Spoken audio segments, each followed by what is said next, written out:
যখন জুমার দিন আসে, এই জুমার দিনে যদি কোনো ব্যক্তি সকাল সকাল গোসল করে, আর্লি মর্নিং গোসল করার পরে তার উত্তম পোশাকটা পরিধান করে, আর গোসলটা করে ফরজ গোসলের মতো, আতর সুগন্ধি খুশবু তার সামর্থ্য অনুযায়ী ব্যবহার করে, এরপরে পায়ে হেঁটে হেঁটে মসজিদে আসে, বাহনে চড়ে নয়, পায়ে হেঁটে হেঁটে।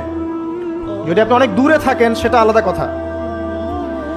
এবং ইমামের কাছাকাছি বসে, মসজিদে আসার পরে যতটুকু সম্ভব হয় সুন্নত পড়ে নিল, নফল পড়ে নিল, এরপর ইমামের কাছাকাছি এসে বসলো।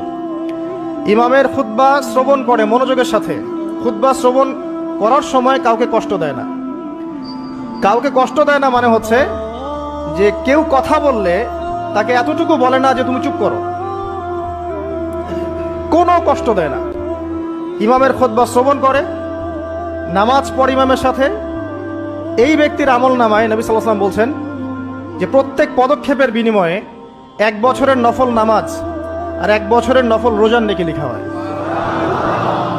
জুমার এই সমস্ত নেকি নষ্ট হয়ে যাবে যদি আমরা এখানে আদব রক্ষা করতে না পারি।